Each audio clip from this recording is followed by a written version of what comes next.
ഞാൻ ശരീരമാണോ ശിവനാണോ എന്നാണ് ഒരാളുടെ ചോദ്യം.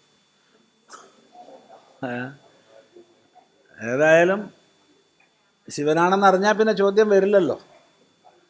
അപ്പോൾ ഈ ചോദ്യം വന്നതുകൊണ്ട് ഇപ്പം ശിവനല്ല.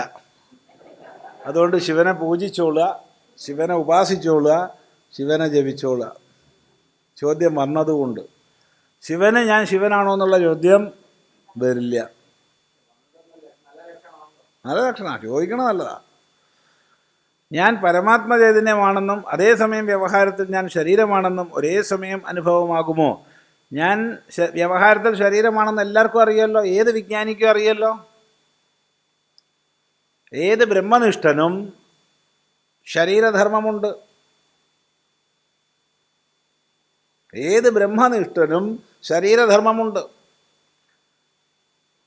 ശരീരഗതമായിരിക്കുന്ന അനുഭവങ്ങളെ താതാത്മ്യമില്ലാതെ സാക്ഷിഭാവത്തിൽ കാണാൻ അയാൾക്ക് കഴിയും, അത്രയേ ഉള്ളൂ. അതുകൊണ്ട് പ്രാരബ്ധവശാൽ ശരീരമുള്ള കാലത്തോളം വ്യവഹാരത്തിൽ ഞാൻ ശരീരമാണ് എന്ന് തന്നെയാണ്. അതെ, നമുക്കൊക്കെ അങ്ങനെ തന്നെയല്ലേ, ശരീരം എന്നുള്ള ധാരണ ഉണ്ട്. അവിടെ വ്യവഹാരമില്ലല്ലോ.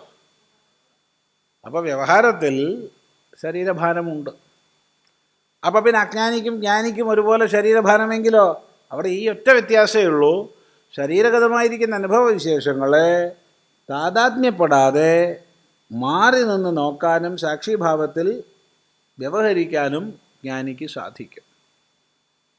ഏത് വേഷം വേണോ ആ വേഷത്തിൽ അഭിനയിക്കാൻ സാധിക്കും, വർത്തിക്കാൻ സാധിക്കും, അത്രയേ ഉള്ളൂ.